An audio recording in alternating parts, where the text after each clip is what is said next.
Assalamualaikum warahmatullahi wabarakatuh. Perkenalkan nama saya Anastasia Deanandra dengan NIM H1A1 245. Di sini saya akan presentasi dengan judul Triple Bottom Line dalam Tanggung Jawab Sosial Perusahaan. Kita mulai dengan pendahuluan. Di mana pada zaman yang sekarang ini, seiring dengan perkembangannya zaman, menuntut perusahaan untuk tidak hanya memperhatikan laba semata, namun juga memperhatikan kondisi sekitar di mana di dalamnya termasuk aspek masyarakat dalam lingkungan hidup. Ketiga aspek ini disebut juga sebagai triple bottom line atau bisa disebut TBL.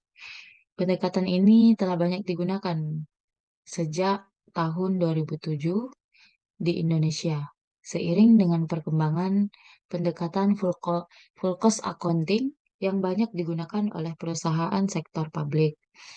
Pada perusahaan sektor swasta, salah satu bentuk triple bottom line ini diterapkan dalam penerapan tanggung jawab sosial atau Corporate Social Responsibility atau CSR.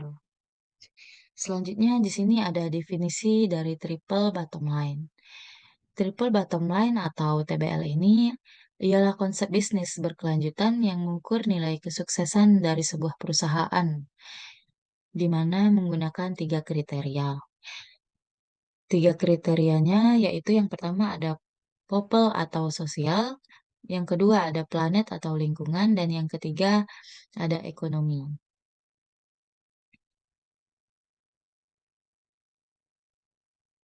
TBL pertama kali diperkenalkan oleh Elkington di tahun 1945, di mana Elkington di dalam bukunya yang berjudul Cannibal Sweat War ini menjelaskan bahwa triple bottom line ialah sebagai economic prosperity atau environmental quality dan social justice.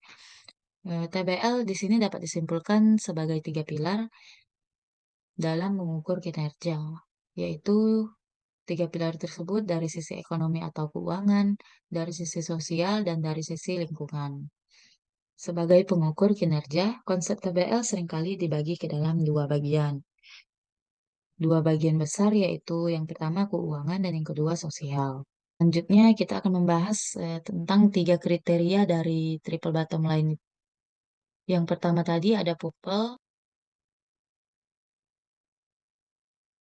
People di sini eh, people atau masyarakat sebagai salah satu stakeholder dalam perusahaan. Perusahaan harus memperhatikan kesejahteraan masyarakat, eh, terutama yang berada di sekitar lokasi pada saat produksi. Perusahaan sebagai sebuah lembaga harus ikut berpartisipasi dalam memberikan dampak yang positif terhadap masyarakat. Terlebih di mana perusahaan ini kerap kali memiliki stigma buruk kepada masyarakat yang tercermin di beberapa kasus-kasus. Dengan adanya itu, untuk itu perusahaan harus lebih peduli kepada masyarakat dengan memberikan berbagai program akomodatif dengan tujuan meningkatkan kompetensi dan kesejahteraan bagi masyarakat sekitar. Dan perusahaan akan mendapat citra positif dari masyarakat dan media karena kepeduliannya kepada masyarakat. Yang kedua ada profit.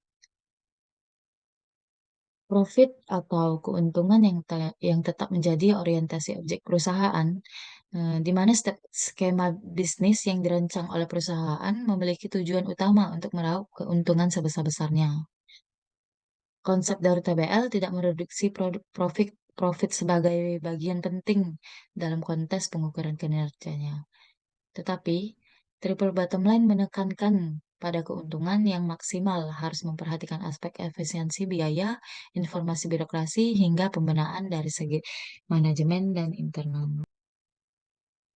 Di sini yang ketiga ada planet yang menuju pada aspek hidup, di mana planet tidak dapat dipungkiri jika lingkungan menjadi harga mahal yang harus digadaikan dari proses industrialisasi perusahaan.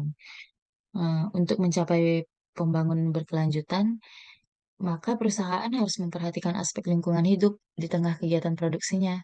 Perusahaan juga harus ikut menjaga dan juga harus menanggulangi dampak-dampak negatif terhadap lingkungan, mitigasi, polusi, deforestasi, pencemaran udara, dan perubahan iklim.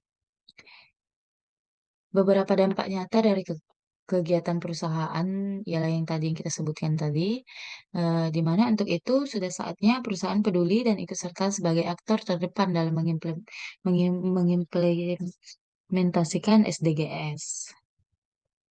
Di sini terdapat permasalahan triple bottom line. Yang pertama, ada isu klasik yang sering kali muncul dalam laporan triple bottom line, eh, di mana mengenai pengukuran yang dapat diperinci menjadi dua bagian. Dua bagian ini ialah yang pertama mengenai ketiadaan satuan ukuran yang sama untuk masing-masing komponen dalam TBL. Terdapat beberapa alternatif terkait hal ini, yaitu dengan mengukur masing-masing komponen dalam satuan moneter, indeks, atau dalam satuan aslinya. Namun, setiap alternatif tersebut juga memiliki kelemahan. Yang kedua di sini, terdapat kesulitan dalam upaya pengukuran dua komponen TBL, yaitu dari kesulitan sosial dan kesulitan lingkungan. Permasalahan yang kedua, sampai dengan laporan TBL beserta penegakannya, atau termasuk di dalamnya ada audit atau laporan TBL-nya. Belum terstandarisasi secara penuh karena masih dalam tahap perkembangan. Akibatnya terdapat perbedaan dari segi ini, segi format, segi tingkat pelaporan, tersedianya GRI atau Global Reporting Initiative Guidelinis sebagai pedoman yang paling sering digunakan untuk menyusun laporan TBL. Masih belum mampu untuk mengatasi masalah ini, sehingga sulit untuk membandingkan laporan TBL yang satu dengan laporan yang lainnya. Untuk mengurangi kualitas dari laporan TBL, karena salah satu ciri dari informasi yang berkualitas adalah dapat diperbandingkan atau comparable. Dan yang ketiga, permasalahannya ialah terdapat argumen yang menyatakan bahwa laporan dari TBL tidak merefleksikan atau tidak mewakili kondisi atau isu yang sebenarnya terkait aktivitas perusahaan. Akibatnya, adanya anggapan atau persepsi bahwa laporan TBL ini hanyalah suatu medium untuk meningkatkan citra perusahaan di mata publik. Selain itu, kerangka laporan TBL berorientasi pada manajemen atau internal dan kurang melibatkan pihak-pihak lain yang berkepentingan atau stakeholders-nya. Sehingga dalam membuat laporan cenderung bias. Hal ini berdampak negatif terhadap kualitas laporan karena informasi yang baik memiliki karakteristik bebas dari bias. Akhirnya kontribusi laporan TBL terhadap sustainability dipertanyakan karena laporan tersebut diragukan kemampuannya sebagai medium penyampaian tanggung jawab sosial dan lingkungan. Yang keempat, permasalahannya terdapat kritik yang menyatakan di sini bahwa laporan TBL tidak berbeda jauh dengan laporan keuangan tradisional.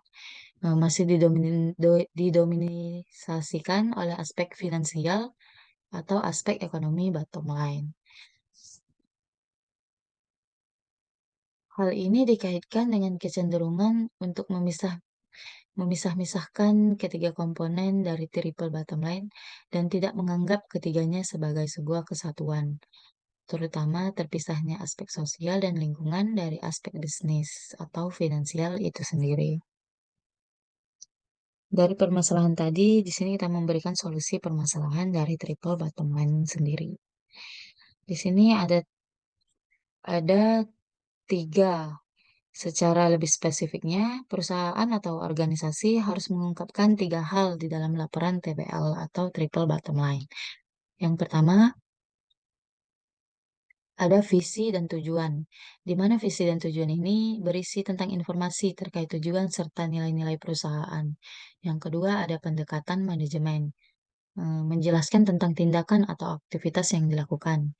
Yang ketiga, ada indikator kinerja, di mana yang terdiri dari ukuran kuantitatif untuk mengevaluasi kinerja sebagaimana yang dijelaskan di bagian kedua di presentasi saya. Wassalamualaikum warahmatullahi wabarakatuh.